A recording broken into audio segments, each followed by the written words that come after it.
Today's case is about the evaluation of an abdominal pain in an elderly renal transplant recipient.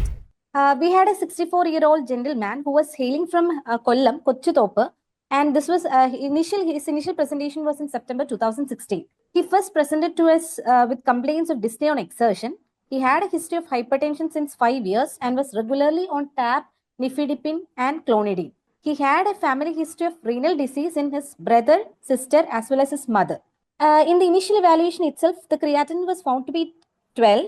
We went ahead with ultrasound abdomen, which showed enlarged kidneys with multiple bilateral cysts, and hence directly a diagnosis of autosomal dominant polycystic kidney disease was made. We went ahead with IV fistula creation in September 2016, and later he was initiated on maintenance hemodialysis via his left AV fistula from an outside hospital. Later, he had many flow issues in the left AV fistula, hence underwent a tunneled IJV-HT catheter insertion on November 2016.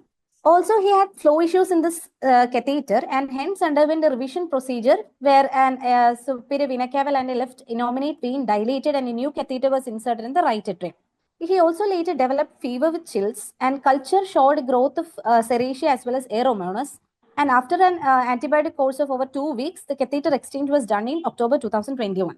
Initially, he was then worked up for a live related donor transplant with his sister as a donor. But on the evaluation, his sister became medically unfit. As there were no other living donors, he was listed for a cadaveric transplant. While he was on the part of evaluation towards his transplant, he developed a scrotal ulceration as well as bleeding. And evaluation showed he had a large hydrocele with echogenic contents, and that was suggestive of chronic hydrocele. His hemoglobin during that time was 5.8.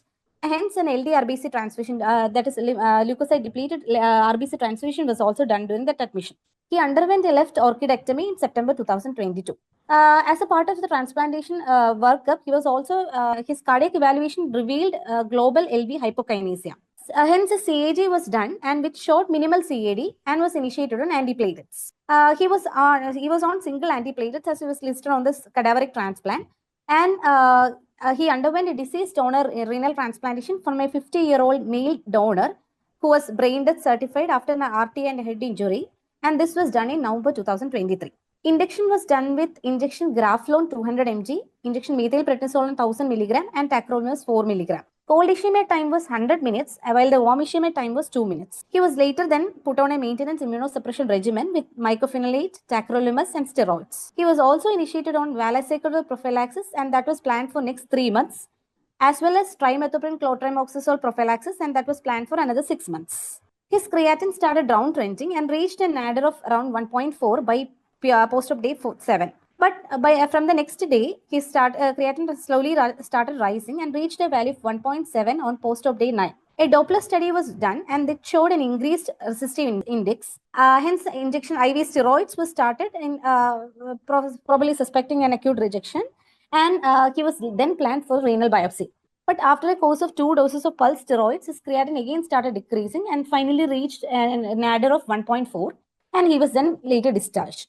During his regular follow-up visits, the TAC levels were found to be high and was in the range of 13.2. Hence, the TAC level was reduced to 3 mg BED, and later repeat TAC levels were done, and it was found to be 6.8. Also, after 1 month, his DJ stent was also removed. In January 2024, that is around after 2 months of post-transplant, he presented to us with diffuse abdominal pain. He also had complaints of vomiting, dysuria, but no complaints of any diarrhea. Considering all these aspects, we directly suspecting of an urinary tract infection, we went ahead with CT abdomen, which showed perinephric fat stranding, and urine routine showed pyuria.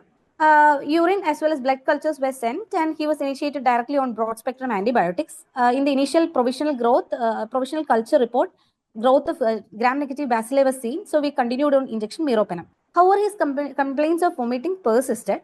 Later, his mycophenolate was completely stopped. Tacrolimus was reduced by 50%, but steroids were continued. His labs basically was done, and predominantly showed there was an elevated CRP suggestive of an infection.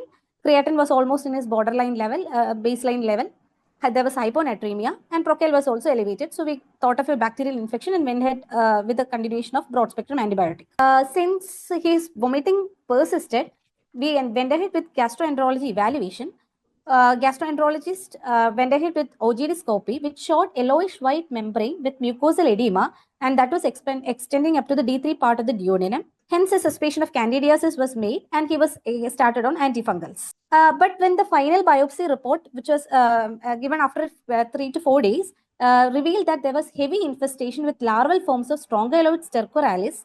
Hence, he was treated. Hence, treatment commenced with ivermectin. This was a duodenal biopsy picture, which is demonstrating the larval forms. This arrow actually depicts the larval forms of the stercoralis, Strongyloides stercoralis. These are also the pictures depicting multiple larval forms within the duodenal biopsy. He later developed worsening sensorium as well as breathing difficulty. Also, he started developing disorientation.